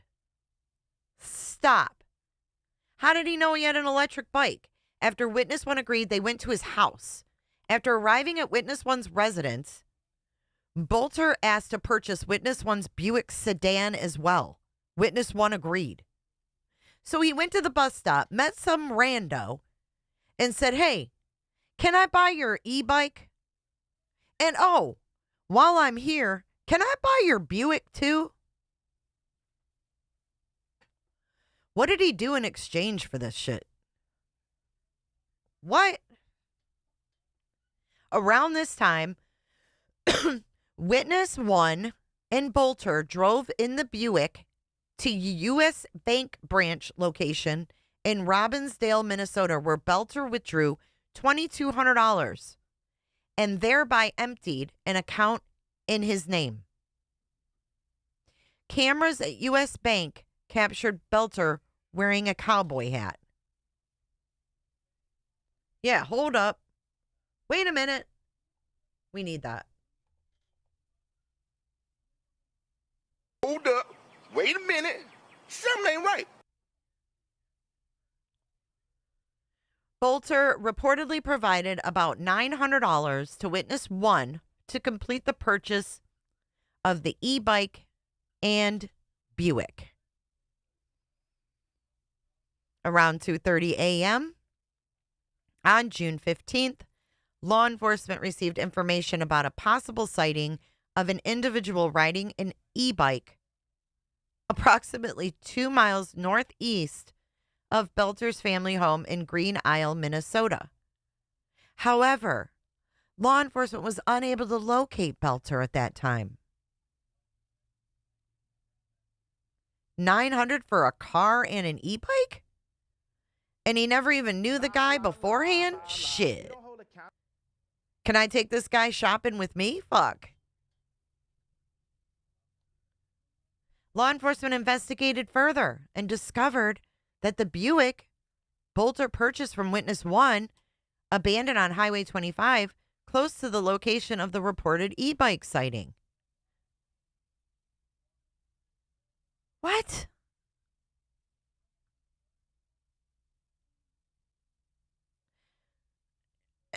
He went to the bus stop to find someone to buy a car, a bike from?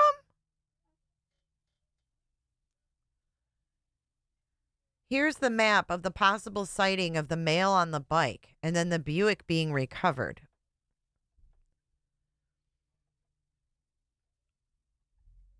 True, Cheesy, true.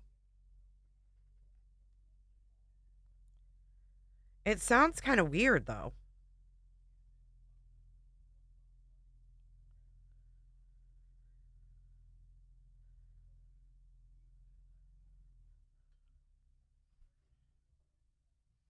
Law enforcement approached the vehicle using a drone to check for explosives or other potential safety concerns. There's the car.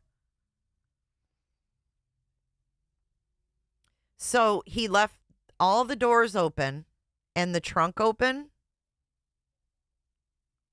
This is how he left it. Who got out on the passenger side and left it open? Why are all these doors open? Who else got out? A search of that vehicle uncovered, among other things, what appeared to be the cowboy hat Boelter wore. What? I thought the hat was on the side of the road. Hold on. What?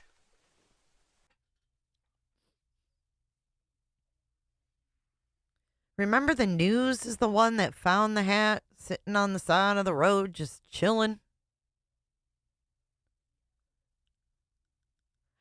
Search of that vehicle uncovered, among other things, what appeared to be the cowboy hat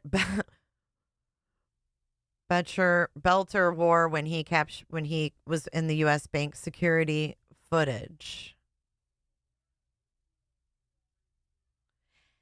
as well as a handwritten letter directed to the FBI. He wrote to the FBI. In that letter, the writer, who claimed his name was Dr. Vance Boelter, admitted to, quote, the shooter at large in Minnesota involved in the two shootings this morning of Saturday, June 15th, end quote.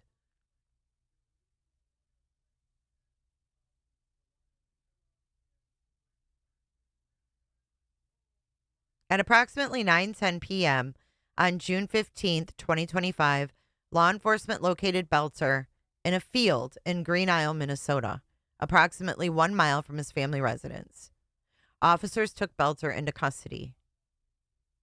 Based on the foregoing, I submit there is probable cause to believe that in or about June 2025, in the state and district of Minnesota, Vance Boelter committed stalking, use of a firearm to murder during and in relation to stalking, and discharge of a firearm during, in, and relation to stalking.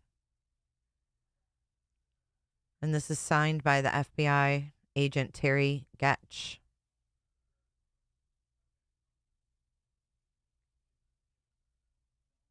I don't know. This is strange, huh?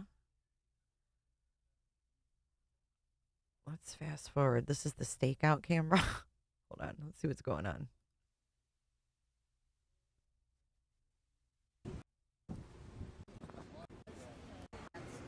Okay. Oh, we're getting ready for an update. You guys ready?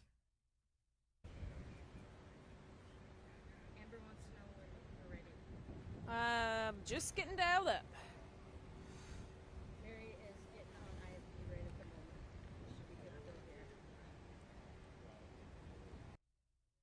Oh, and they ended. Okay, let's see what's going on here. They started a new live. From sources that they were starting to close in is, Here we go. Was he still armed? Would there be some sort of a, exchange? Would someone get hurt or worse in this kind of situation, meaning the law enforcement or somebody, witness or someone in the area? But the fact that this ended the way it did, Rob, is pretty incredible. It is pretty incredible, and it sounds like he was still armed when he came out. So I think there was a lot of expectation that he may not, speculation anyway. I mean, you never know how these things are going to end or what's in a person's mind. But people are wondering, is he going to, if he's surrounded, give himself up freely? And he did, and right there is where it happened. Incredible. And also the fact that he went to familiar places, apparently, after committing, allegedly, these heinous crimes. Went back to the home in Minneapolis, and now this one, where he was eventually captured, is also just really puzzling. Yeah, and where that car was found, again, that's a few more miles to the east. So east of his home, again, we're about 1.5 miles or so west of his home. It's a neighboring property over this way. But that car was found abandoned a few more miles to the east, and so that gave an indication that he's in the area, and it's my understanding that that was the cowboy hat sitting next to the car on the road that you can see in the picture from the federal indictment. And then a bike involved, and then again that trail camera image, and then Wendy seeing a person again. She didn't initially think it was him because she didn't think he would be anywhere near his home. You know, she said, I thought that in no way would he want to come back to near his home, knowing that it was, had been searched and likely still under surveillance.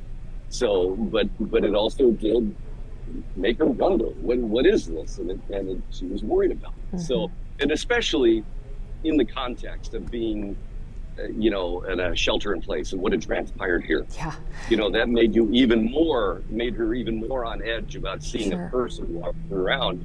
Who is that and what are they doing? And again, so she talked to a deputy right here coming by on the road, and they zeroed in on this marshy field here, and then things ended relatively quickly, considering how long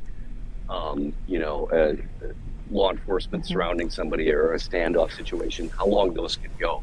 What an incredible relief for so many people, particularly those who lived in those areas where they were receiving the emergency alerts and lock your doors and your cars and things like that. So just relief all around on so many different levels today, especially I'm sure the folks that you've been talking with as well, Rob. Yeah, they say, it's still processing it. It's still, it's so fresh that it's just, I said, how are you feeling now the next day when it's all over? It still hasn't fully hit me and processed through, but it's just, they had a hard time putting into words what that feeling was about this being the focus and what happened here to people. Okay, we'll catch up with you here. I think you're on 5 and 6 tonight. Yep. Okay, and so we'll have some of those interviews. Yes, well? Okay. Yes, we will. I know we've got a lot of stuff to get through today, so it's a lot of information. But considering what we've learned in that federal indictment about other planned the lawmakers where he stopped at, the volume of information that they'd found, and the U.S. Attorney. Joe Thompson did mention that his best guess was that he'd been working on this for months at least, but beyond that couldn't speculate. So there was a lot going into it, and then this all transpired again fairly quickly. It took a lot of people by surprise that he would be found so close to his home. Absolutely. All right, Rob. Thanks for the update. Marie. We appreciate all the information from the neighbors in that area. We'll see you later. You bet. Okay. Rob Wilson in Green Isle, at the scene, literally, we saw where the suspect Vance Boelter was crawled out to law enforcement. It was the FBI who laid hands on him first, and then it was Minnesota State Patrol who put the handcuffs on him, and he was taken into custody. So he is right now in the hands of the U.S. Marshals.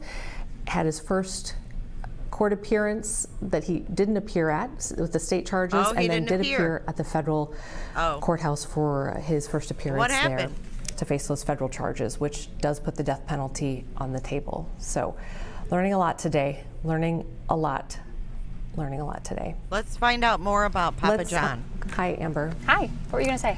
Oh no, I wanted to transition into some of the information that we have about the Hoffmans, and also Nils. talk about some of that as well. But we're going to go about probably 15 more minutes or so. Yeah, I think so. We have editors right now working on turning some sound, because I was thinking the exact same thing as you, and I would like to make sure we are still focusing on the victims here. Yeah. Chanu this morning, Amy, was at the memorial outside of the state capitol. So it sounds like they're wrapping up. He went to court. So let's see here.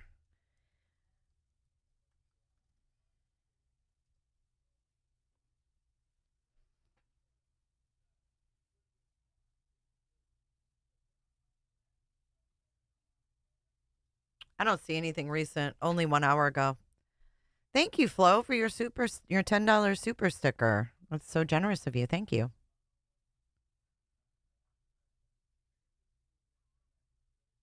Okay. Federal prosecutors are seeking to have Boelter detained while he awaits trial. And they told the judge today that his alleged crimes are extremely serious. Boelter, who was wearing an orange jail suit,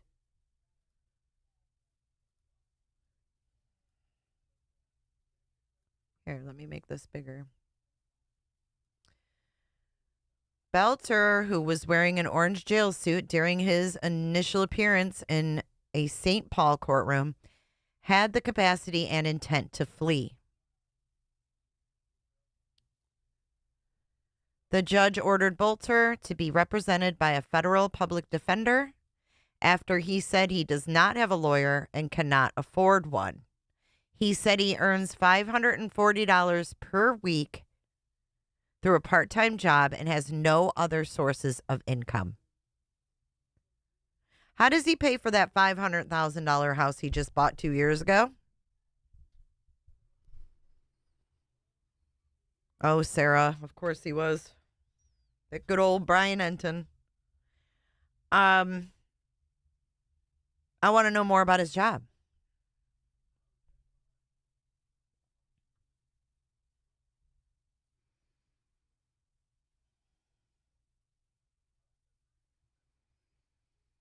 I don't think they're done with the wife. Oh, have a safe flight, Flo. Do you think maybe he was using the other house to plan the crime? I really couldn't tell you. I mean, Wendy Thomas. Damn. Wendy Thomas recounted the moment she believes she saw the suspect lurking in the grass near her friend's Green Isle home before his arrest. I didn't think he was in the area at all. I thought he was long gone, she said. Thomas had stopped by her friend's home to pick up something. As she was backing her truck out of the driveway, she believes she saw a person in the grass. Thomas said she was on the phone with her father, who wanted her to hurry up and get back home. She said she initially thought the person was a law enforcement officer. I'm like, oh, they're clearing properties. That's what I figured it was. And the more my brain registered, I'm like, Dad, there's only one person. There's no vehicle. And then I started freaking out. Thomas said she watched the person walk and then duck down in the grass. I was shaking, freaking out, she recalled. She flagged down officers who were opening up the roads. You could see squatting in the culvert. And I started pointing. There he is. There he is. And they didn't get him then?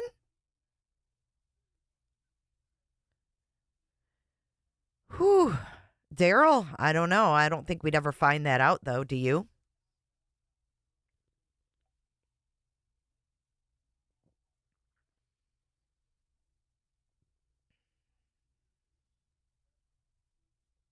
You could see him squatting in the culvert, and she's like, there he is, there he is. How'd they not catch him? Do I have to remind you of his gait after the murders? Let's go watch his gait again after the murders, because I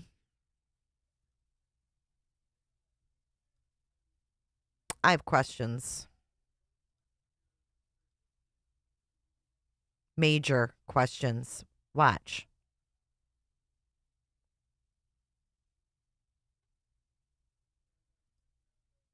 Hold on. Let's go back to the beginning of that. Watch his fat ass.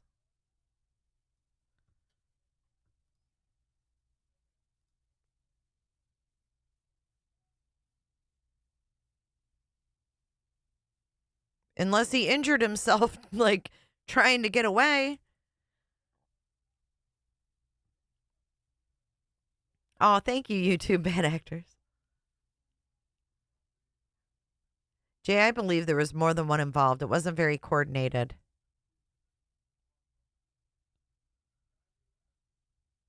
I mean, this guy's in a culvert, and she's like, where? There he is. And then he gets away?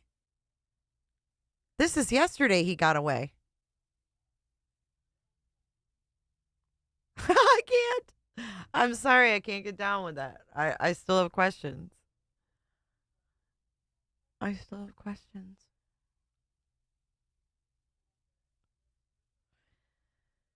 So, Senator Hoffman and his wife called him out for not being a cop.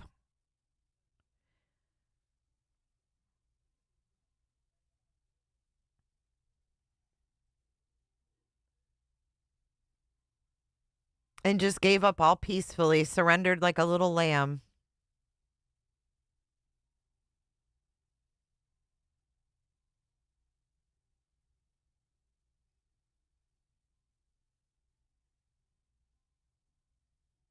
So here, the commission of, Bob Jacobson. This is interesting. Commissioner of the Minnesota Department of Public Safety told NBC's Today Show this morning, quote, that a motive we need to look into. We're certainly look into whether or not this is related to their work, but it would certainly appear so. He wouldn't say, though, whether he was cooperating with detectives or if a motive had been established. I can't get into any of the details of any of the interviews with Mr. Boelter at this time, but just know we are talking to witnesses and we continue to talk to more victims of this, and we're certainly working to get more information from Mr. Boelter.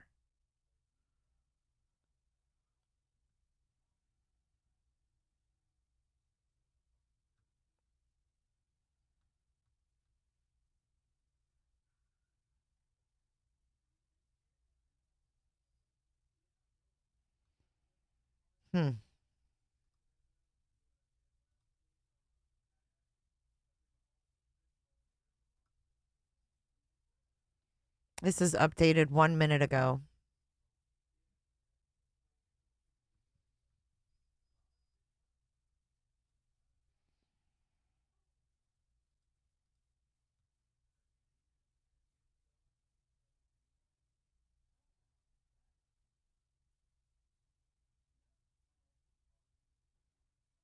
The Minnesota suspect traveled to 4 lawmakers' homes on the day of the attack, which we knew that.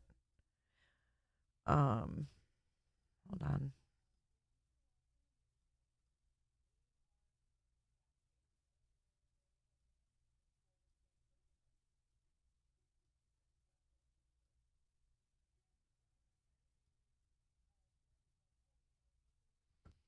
Okay, so there's a close-up. Look at the crime scene tape. This is the Hortman's home.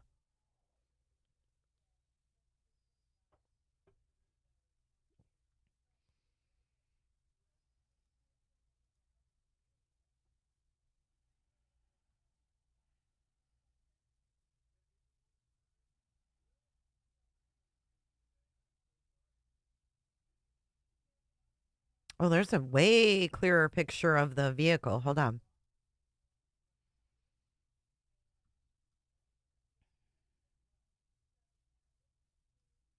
There's the fake vehicle right there. We saw it in that video. It was like kind of grainy and pixelated. And we know that the mask wasn't in the vehicle. The mask was found in the rubbish somewhere in the neighborhood.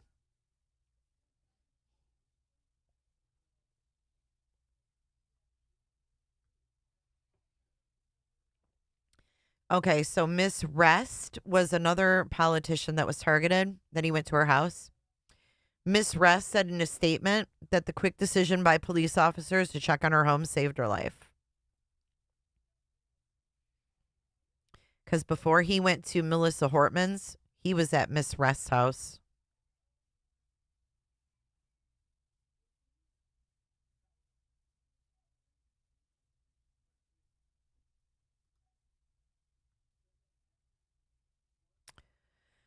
So is he going to get a new mugshot?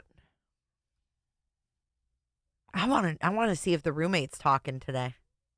I bet you that he will. I bet you he will.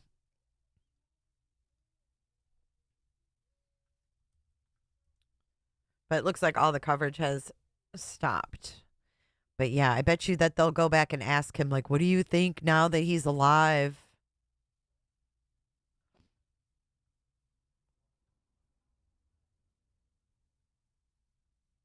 I don't see anything new from him.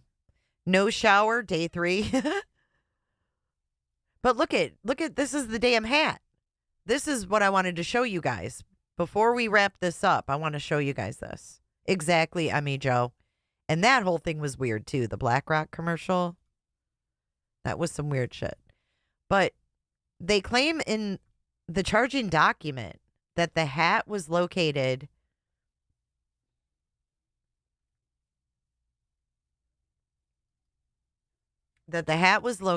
in the vehicle.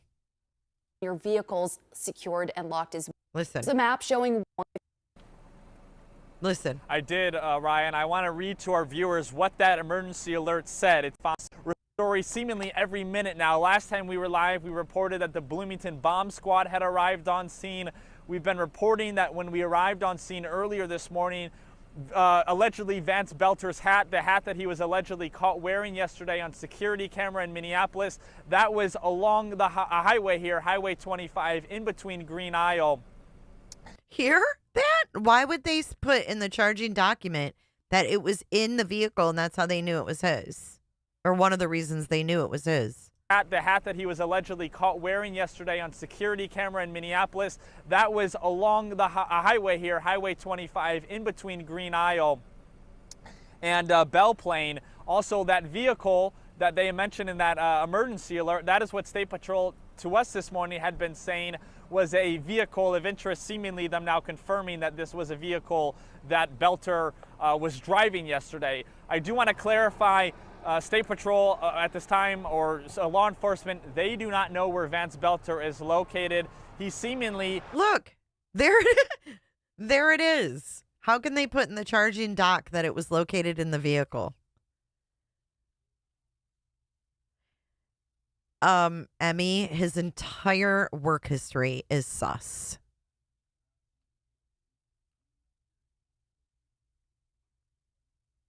Maybe 2 hats. Maybe tulip. We got 2 lips. Why not 2 hats? Could be anywhere at this point, whether he's here in Sibley County or anywhere in this country, quite frankly. You see video here, that's the car. This is now a command center. Let's take a live shot here as my photographer gets this Burnsville Mobile Command Center arriving on scene. Raya, this is what we've been seeing minute after minute now. That damn hat, though, and the road.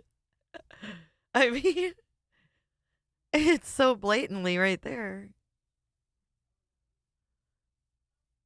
Men who wear hats often have several. Maybe.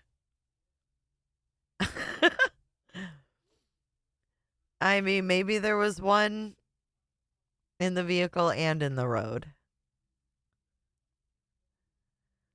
Oh, Lord.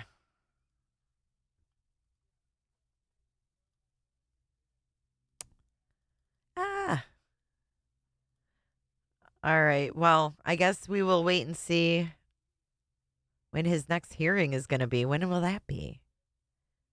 Hold on. Let me see if I can't look that up. Hold on.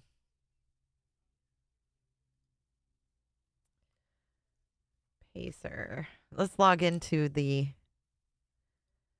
federal documents site, shall we? Let's see if I can find his docket.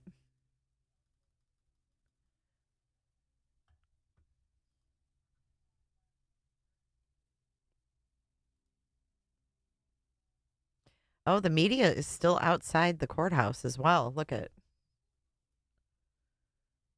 Wonder what they're waiting for.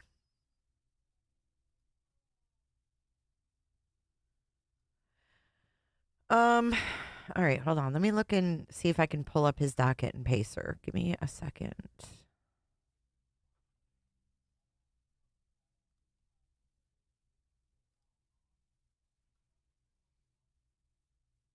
Thank you, Sarah, with an H. I appreciate you being here. We'll try this and then maybe we can get some more information on his next hearing date.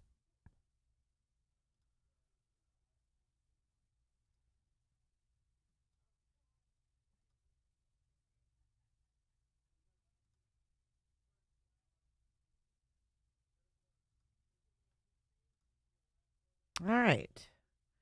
Boelter, Vance, Luther.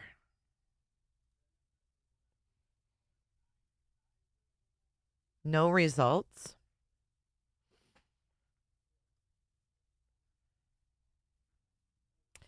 So he's not in the federal court system yet?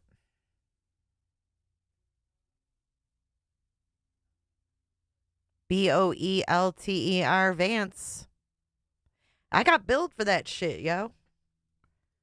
Look it. It says there's no such search.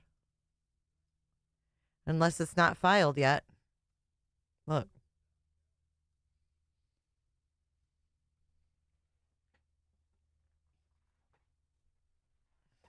What do you think? Do you guys think it's just not filed yet?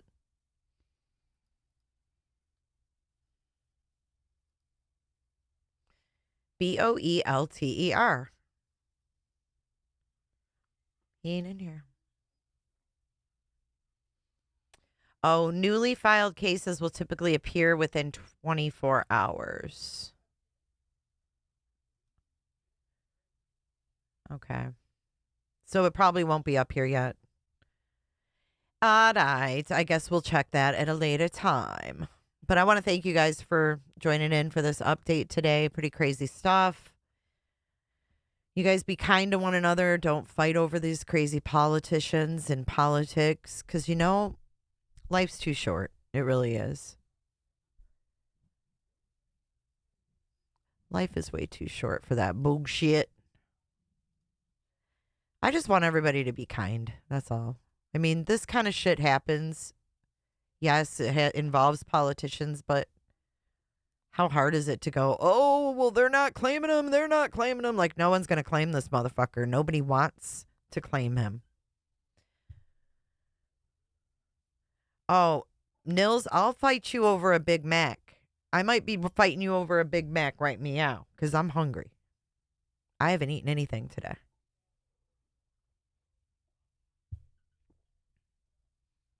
All right, guys. Well, thank you for joining. Thanks for your support.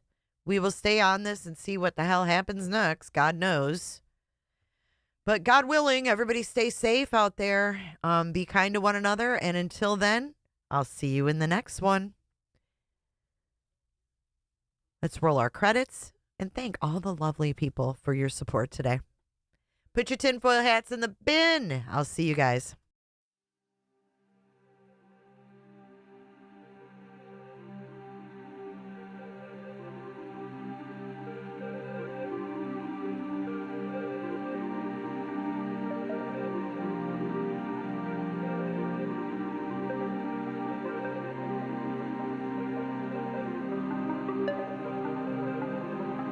So much for watching. If you enjoyed this live stream or video, make sure to give it a thumbs up and hit that subscribe button so you don't miss out on my latest content.